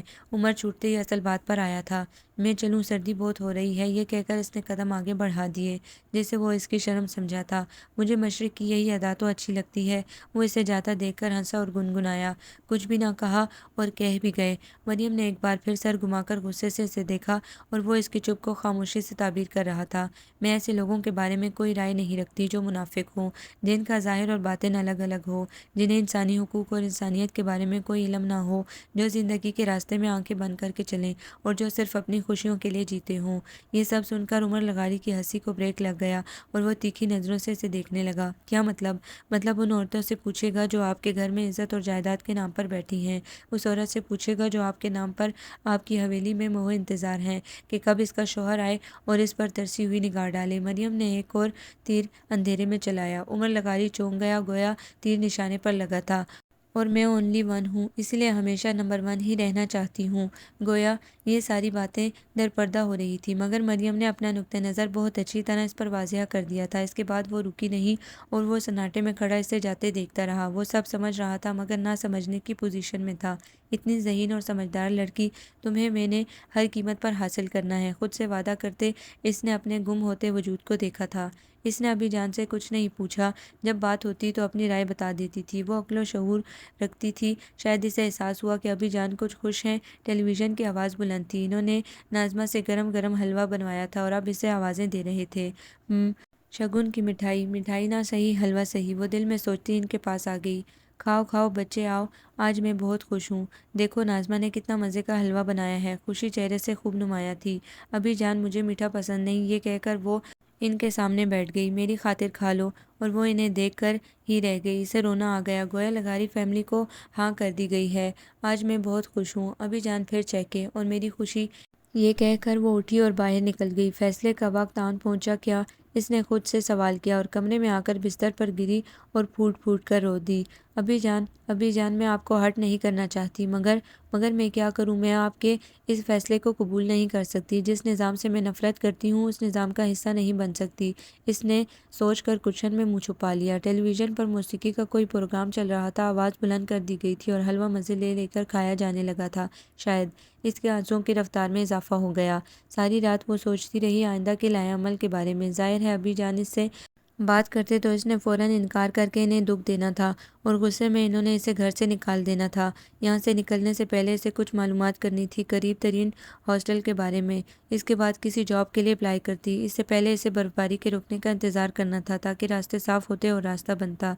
زیادہ راہ کے لیے اس کے پاس کچھ چھوٹی موٹی جیولری تھی جس کو وہ ہر وقت پہنے رہتی۔ اگر فوری رہائش کا بندوبست نہ ہوا تو کچھ دن کے لیے ناظمہ سے پناہ مانگے گی۔ بستر پر بیٹھی گھٹنوں پر سر رکھے وہ انہی سوچوں میں گم تھی۔ نیند غائب تھی، دکھ بے حد اذیت ناک تھا۔ اس نے اٹھ کر دھیرے سے دریچوں کے پردے کھینچ دیے۔ اف، باہر برف باری بہت تیزی سے ہو رہی تھی۔ روئی کے گالے بارش کی طرح گر رہے تھے، سارا سبزہ چھپ گیا تھا، لان میں بلب کی زرد روشنی ہر سو پھیلی ہوئی تھی۔ آنکھوں میں ہی صبح ہو گئی۔ ٹائم دے کر اس نے فجر کی نماز ادا کی، قرآن پڑھا، دن نکلنے لگا تھا۔ وہ دھیرے سے داخلی دروازہ کھول کر باہر نکل آئی۔ دھیرے دھیرے تسبیح پڑھتی وہ ادھر ادھر دیکھتی رہی اور قدرت کی صنائی پر رشک کرتی رہی۔ صبح ناشتے کے دوران ناظمہ نے بتایا، برف باری بہت ہوئی ہے، راستے بند ہو گئے ہیں۔ میں نے شفیق سے کہا تھا کہ جب برف باری زیادہ ہو تو آ کر راستہ صاف کر جائے۔ آ جائیں گے وہ لوگ۔ یہ تو بہت اچھی بات ہے۔ مریم خاموشی سے ناشتہ کرتی رہی، پھر اٹھ کر اپنے چوزوں اور کبوتروں کو دیکھنے لگی۔ خرگوش کو شفیق اور سلیم اپنے ساتھ ہی لے گئے تھے۔ یہاں ٹھنڈ بہت تھی اور ان کے لیے جگہ بھی چاہیے تھی۔ کرنل صاحب اس پر گہری نگاہ ڈال کر اخبار کی جانب متوجہ ہو گئے۔ مریم ان سے خفا تھی، وہ جانتے تھے اسے کچھ دن خفا ہی رہنے دیا جائے تو بہتر ہے۔ وہ جو کچھ کر رہے تھے اس کی بہتری کے لیے ہی کر رہے تھے۔ اسے کیا خبر کہ اس کے لیے کیا بہتر ہے اور کیا نہیں۔ کچھ دیر بعد شفیق اور سلیم نے اپنی آمد کی اطلاع دی۔ وہ راستے کی برف ہٹانے آئے تھے۔ کچھ اوزار تھے ان کے پاس، وہ اپنے کام میں مگن تھے۔ ابی جان کو بتا کر وہ ان کے ساتھ باہر نکل گئی۔ ٹھنڈا برفیلا موسم اسے بے حد پسند تھا۔ برف ہٹاتے ہٹاتے وہ لوگ خاصی دور نکل گئے۔ راستہ بہت حد تک صاف ہو گیا تھا۔ ناظمہ، کھانا اچھا سا بنانا، میرے مہمان آ رہے ہیں۔ گھر میں قدم رکھتے ہی ابی جان کی آواز اس کے کانوں میں پڑی اور وہ دھک سے رہ گئی اور وہیں ٹھنڈے فرش پر بیٹھتی چلی گئی۔ ٹھنڈک اس کے وجود میں سرایت کرتی رہی، جانے کتنا وقت گزر گیا اسے وہیں بیٹھے بیٹھے۔ تبھی بڑی تیز آواز میں پھاٹک کھلا اور کوئی بے دھڑک اندر آ گیا۔ مریم نے سر اٹھا کر دیکھا، دوسرے لمحے وہ دھک سے رہ گئی۔ آنے والا بھی اسے دیکھ کر چونکا، کیونکہ اسے بھی امید نہیں تھی کہ یوں وہ اس سے سامنے مل جائے گی۔ تم آ گئے، میری قسمت کا فیصلہ ہو گیا۔ اب وہ دھیرے سے اپنے منجمد وجود کو سمیٹ کر کھڑی ہوئی تھی۔ آنے والا دھیرے دھیرے اس کی جانب بڑھ رہا تھا۔ دکھ، اذیت اور روحانی تکلیف نے اس کے وجود کا جیسے احاطہ کیا ہوا تھا۔ وہ بے ساختہ پلٹی اور دوسرے لمحے اندر کی جانب بھاگی۔ آنسوں نے راستہ دھندلا دیا تھا۔ باہر شور شرابہ تھا، ایک ہنگامہ تھا۔ آج اسے اپنی بے وقتی کا احساس شدت سے ہو رہا تھا۔ دکھ قیامت کا تھا جس نے رگ جاں کو چھید کر رکھ دیا۔ بی بی، کھانا لگ گیا ہے، ناظمہ نے آ کر اسے اطلاع دی تھی۔ مجھے بھوک نہیں ہے، اس نے کشن منہ سے ہٹائے بغیر کہا۔ ناظمہ چلی گئی۔ سبحان کچھ تو سوچا ہوتا میرے متعلق۔ ہم نے ایک ساتھ کتنا وقت گزارا ہے، ایک دوسرے کے محسوسات شیئر کیے ہیں، ایک دوسرے کو جانتے ہیں۔ تم نہ سہی تو نہ سہی، مگر عمر لغاری جیسا انسان بھی آنسوں نے رستہ دیکھ لیا۔ تمہیں خوشی نہیں ہوئی؟ اس آواز پر وہ چونکی۔ سبحان اس کے کمرے میں موجود تھا، بے ساختہ۔ اس نے کشن منہ سے ہٹایا، کھلے دروازے کی دونوں چوکھٹوں پر ہاتھ رکھے۔ سبحان اس کے سامنے کھڑا تھا۔ تمہاری خوشیوں میں شریک ہونے آیا ہوں۔ میری خوشی؟ آنکھیں پھر سے اس کی بھیگنے لگی۔ ہاں، دادا جان کی پسند تو لاجواب ہے۔ وہ اندر آ گیا۔ جیسے تمہارے شوق ہیں، تمہیں قبائلی خاندان ہی راس آ سکتا ہے۔ وہ بے انتہا خوش تھا۔ خوب پولٹری فارم کھولنا، چوزوں سے انڈے اور انڈوں سے چوزے بنانا، فارم ہاؤس بنانا تو بائیں ہاتھ کا کھیل ہوگا۔ اور سنو، 2-4 اسکول بھی بنا ڈالنا، بہت پیسہ ہوتا ہے ان لوگوں کے پاس۔ اس کی باتیں سن کر اس نے سر جھکا لیا، آنسو بل بل بہنے لگے تھے۔ میں ابی جان کو لے جانے آیا ہوں، یہاں ٹھنڈ بہت ہے، ان کی طبیعت خراب ہو جائے گی۔ یہ کہہ کر وہ اس کے بستر پر بیٹھ چکا تھا۔ وہ پوچھ رہے ہیں نکاح سادگی سے ہوگا یا؟ یہ کہہ کر جیسے زبان نے انتہا ہی کر دی تھی، وہ پھوٹ پھوٹ کر رو دی۔ نہیں کرنا مجھے کوئی شادی، میں اپنی زندگی اپنے سہارے گزار سکتی ہوں، بوجھ نہیں ہوں میں کسی پر، جاب کروں گی اور ہاسٹل میں رہ لوں گی۔ بازو سے آنکھوں کی دھند صاف کرتے ہوئے وہ بولے گئی۔ سبحان ہکا بکا رہ گیا۔ ابی جان کا شکریہ کہ انہوں نے مجھے اتنا سہارا دیا، اب میں اس قابل ہو گئی ہوں کہ اپنا بوجھ خود اٹھا لوں۔ وہ چیخ چیخ کر روئی اور بستر پر گر گئی۔ کوئی کسی کا بوجھ ساری عمر نہیں اٹھا سکتا۔ وہ نڈال ہو کر گر گئی۔ بھوک، دکھ، درد نے اسے خود سے بے خبر کر دیا۔ سبحان آگے بڑھا۔ ابی جان اور ناظمہ اس کی آواز سن کر بھاگے چلے آئے تھے۔ سبحان نے اسے سیدھا کیا تو اس پر یہ انکشاف ہوا کہ وہ بے ہوش ہو چکی ہے۔ اس کا وجود بے حد سرد ہو رہا تھا۔ ابی جان، وہ خوف سے پلٹا۔ ناظمہ اور ابی جان بھاگے ہوئے آئے تھے۔ یہ بے ہوش ہے، اسے جوتا سنگھائیں جی، ناظمہ نے سادگی سے کہا تو سبحان جھٹ بولا، پاگل ہو؟ ہسٹیریا کا دورہ ہے کیا؟ اس نے اسے سیدھا کیا۔ ناظمہ نے کمبل ڈالا اور پھر سبحان نے اس کی ہتھیلیاں مسلنے لگا۔ مریم کا چہرہ بالکل ستا ہوا تھا، متورم آنکھیں، بھیگے ہوئے گال، جیسے کرنل صاحب کو کچھ ہونے لگا۔ کس نے کہا تھا مذاق میں اس حد تک جاؤ؟ کرنل صاحب نے غصہ کیا۔ سوری ابی جان، میں نے سوچا کہ وہ واقعی شرمندہ ہو گیا تھا۔ بکو مت، یہاں ڈاکٹر بھی نہیں ملیں گے، سارے راستے بند ہیں۔ کرنل صاحب نے تفکر سے اس کی پیشانی پر ہاتھ رکھا۔ مریم، یہ تو تم نے بھی آتے ہوئے دیکھ لیا ہوگا، وہ نیم جان ہو رہی تھی۔ آپ ہیں نا ہوم ڈاکٹر؟ ڈاکٹر، یہ کہہ کر وہ دھیرے سے ہنسا۔ ابی جان نے ہاتھ بڑھا کر اس کی ناک بند کی۔ اسے ایک جھٹکا سا لگا، دوسرے ہی لمحے اس کی آنکھیں کھل گئی۔ ناظمہ نے منہ پر پانی چھڑکا اور مریم نے عالم بے خبری سے انہیں دیکھا، اور سب یاد آنے پر وہ رونے لگی اور اٹھ بیٹھی۔ کیسی طبیعت ہے؟ مریم نے سر نہیں اٹھایا، اس کی آنکھوں میں دھند لہرا رہی تھی۔ دونوں دادا پوتا ایک دوسرے کی جانب دیکھ کر ہنس دیے۔ بہت برے ہو تم سبحان، کیا کہا ہے میری بیٹی سے؟ کرنل صاحب نے ہلکی سی چپت پوتے کو لگائی۔ کچھ نہیں ابی جان، خوشی کی مبارکباد دی تھی، خوشخبری دی تھی کہ میں تمہاری خوشیوں میں شریک ہونے کے لیے آ گیا ہوں۔ جواب میں یہ سبحان نے ہنسی دانتوں میں دبا کر شرارتی سے لہجے میں کہتے ہوئے دونوں ہاتھوں سے اشارہ کیا۔ ابی جان بھی ہنس رہے تھے۔ اور کچھ ہونے والے شوہر کے بارے میں؟ سبحان نے کہکا لگایا۔ بکواس بند کرو، وہ چیخ پڑی۔ نہیں کرنا مجھے شادی، کیا تم نہیں جانتے میرے خیالات؟ کیا اتنی بوجھ ہوں میں کسی بھی للو پنجو کے ساتھ چل پڑوں؟ اس نے دوپٹے سے چہرہ مسلا۔ للو پنجو کہاں، صاحب حیثیت، صاحب اقدار، صاحب خاندان ہے۔ سبحان نے اپنے کالر جھاڑے۔ ناظمہ نے ہنستے ہوئے منہ پر ہاتھ رکھے۔ سبحان سبحان، وہ جنگلی بلی کی طرح کشن لے کر اس پر جھپٹی۔ جاؤ، چلے جاؤ یہاں سے، دفع ہو جاؤ، کوئی نہیں ہے میرا، کوئی نہیں۔ ایک بار پھر سے وہ خود کو کمزور سمجھ کر رو دی۔ کرنل افتخار احمد نے سبحان کو آنکھوں ہی آنکھوں میں سرزنش کی۔ سبحان نے ہنستے ہوئے کانوں کو ہاتھ لگایا۔ وہ گریہ زاری کرتی رہی۔ مریم ابی جان نے اسے اٹھایا۔ کوئی نہیں ہے میرا، کوئی نہیں۔ رو رو کر اس کی سیاہ آنکھیں سوج گئی تھی، چہرہ سرخ ہو رہا تھا۔ سبحان دور کھڑا سینے پر ہاتھ باندھے اسے دیکھتا رہا۔ ہم سب تمہارے ہیں مریم، تمہاری مرضی کے بغیر کچھ نہیں ہو سکتا۔ کرنل صاحب نے اسے پیار سے چمکارا۔ ہاں ہم سب، دیکھو میں اتنی دور سے گھر والوں کی مخالفت مول لے کر یہاں اس دامن کوہ میں آ گیا ہوں، گھر داماد بننے کے لیے۔ وہ روئے گئی، سو کی وجہ سے اس کی بات ٹھیک سے سن نہیں سکی۔ سبحان اس کے قریب آیا۔ اے لڑکی، اس نے اس کا سر اونچا کیا۔ کیا کہا ہے میں نے سب گھر والوں سے بغاوت کر دی ہے، میں ابی جان کے بغیر نہیں رہ سکتا، اور میں کوئی گناہ نہیں کر رہا، منا لوں گا انہیں۔ سبحان نے اس کی آنکھوں میں آنکھیں ڈال کر کہا۔ تو وہ سکتے میں رہ گئی۔ اب بھی یقین نہیں آیا کیا؟ یہ کہہ کر اس نے اس کے سر پر چپت لگائی۔ مریم نے بے یقینی سے ابی جان کو دیکھا۔ انہوں نے اس بات میں سر ہلایا۔ ہاں اسے ہم گھر داماد رکھ لیتے ہیں۔ اندرونی خوشی سے ان کا چہرہ چمک رہا تھا۔ اور وہ عمر کا خیال آتے ہی ہکلائی۔ وہ اسے گولی مارو، وہ بہروپیہ اس قابل ہے کہ مریم کی شادی اس سے کی جا سکے۔ یہ کہہ کر کرنل صاحب نے محبت سے اسے گلے لگایا۔ ابی جان، وہ ایک بار پھر رو دی، اپنی قسمت پر، اپنے صبر پر۔ یا اللہ! سبحان سر تھام کر کارپٹ پر گر گیا۔ ناظمہ ہنستے ہوئے باہر نکل گئی۔ بولو منظور ہے؟ جواب میں وہ بھیگے چہرے سے مسکرا دی۔ کوسے قضا کے ساتوں رنگ اس کے چہرے پر تھے۔ ایک دم سے موسم بدل گیا تھا۔ آئی ایم سوری ابی جان، میں نے غصے میں نہ جانے کیا کچھ کہہ دیا، مریم نے شرماتے ہوئے کہا تھا۔ بچے، یہ محبت ہے، یہ حق ہوتا ہے، یہ اپنائیت بھرا احساس تھا۔ ویسے یہ گلہ ہے، تم نے اپنے ابی جان کو اتنا برا کیسے سمجھ لیا تھا؟ کرنل صاحب نے محبت سے پوچھا۔ نہیں ابی جان، دراصل میں اس بات پر وہ بوکھلا گئی۔ سبحان ہنس رہا تھا۔ مریم نے کشن اسے کھینچ مارا۔ کتنا تنگ کیا ہے مجھے۔ کاٹیج کی فضا ایک دم سے باغ و بہار ہو گئی تھی۔ مگر کیسے سبحان؟ تائی امی اور تائی ابو کیسے مان گئے؟ کاٹیج کی سیڑھیوں پر بیٹھتے ہوئے مریم نے پوچھا۔ تم آم کھاؤ، پیڑ کیوں گن رہی ہو؟ سبحان نے محبت سے کہا۔ اگر بعد میں گننا پڑ گئے تو؟ مریم نے فکر سے پوچھا۔ نہیں، اب کبھی نہیں گنو گی۔ سبحان نے سنجیدگی سے اسے دیکھا۔ میں نے بہت سوچ سمجھ کر اتنے دنوں میں یہ فیصلہ کیا ہے۔ ابی جان کو ان کے بڑھاپے کو میری ضرورت ہے، اور مریم نے سر گھما کر اس کے سبھی چہرے کو دیکھا۔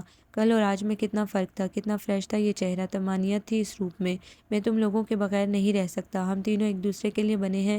میں ماما پاپا کے کسی فیصلے کو قبول نہیں کر سکتا۔ اینی کو بہت سارے لوگ مل جائیں گے، مگر مجھے تم نہیں مل سکتی، تمہیں میں نہیں مل سکتا۔ سبحان جذبے دل سے کہہ رہا تھا، اور وہ ہونکوں کی طرح یہ انکشاف سن رہی تھی۔ نوکری بھی مل ہی جائے گی، جب تک میں تمہارے ساتھ کام کروں گا، بچوں کو ٹیوشن دوں گا، اور اس علاقے کی بہتری اور بھلائی کے لیے ہم کام کریں گے۔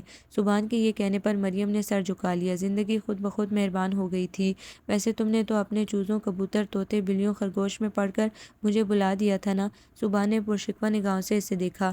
نہیں، بے ساختہ مریم نے سر اٹھایا۔ یہ سب تو دھیان بٹانے کے بہانے تھے، ورنہ وہ یکدم کچھ کہتے کہتے خاموش ہو گئی۔ کیا؟ وہ برف پر پھسلا۔ ذرا پھر سے کہنا۔ مریم کھلکھلا کر ہنس دی اور برف کا گولا بنا کر اس کے منہ پر دے مارا۔ ارے، وہ بھی ہنس دیا۔ موسم کی خوبصورتی کے ساتھ اس کی دیوانگی میں بھی اضافہ ہو گیا تھا۔ اس سے پہلے کہ وقت ہر جائی اور لوگ ظالم سماج بن جائیں، ابی جان شام کو ہمارا نکاح کر رہے ہیں، اور اسی مقصد کے لیے وہ ابھی ناظمہ کے ساتھ گئے ہیں اس کا انتظام کرنے، اور وہ نکاح خواہ کے ساتھ گواہان کا بھی انتظام کر لیں گے۔ ہیں؟ اس کا منہ کھلا رہ گیا۔ ہاں یہ کہہ کر اس نے برف کا گولا اس کے منہ پر دے مارا اور اپنا بدلہ لے لیا تھا۔ سبحان کے بچے، مریم نے برف کا گولا بنا کر اس پر پھینکا۔ من کے سچے، وہ زور سے بولا اور مریم بلش ہو گئی۔ اسی وقت پھاٹک کھلا اور ابی جان کی سنگت میں کچھ لوگ اندر آ گئے۔ دونوں نے ایک دوسرے کو دیکھا۔ مریم شرما کر اندر بھاگی اور ہنستے ہوئے سبحان ابی جان کی جانب بڑھ گیا۔ کچھ ہی دیر میں دونوں کا نکاح ہو گیا۔ ڈھیروں اطمینان ابی جان کے چہرے پر پھیل گیا۔ یہ ساعتیں ان کے لیے ڈھیروں خوشیاں لائی تھی اور اب زندگی حقیقت میں گنگنا رہی تھی۔ آپ کو یہ ناول کیسا لگا؟ کمنٹس میں اپنی رائے ضرور دیں۔ ہمارے چینل کو لائک کریں، شیئر کریں، سبسکرائب کریں۔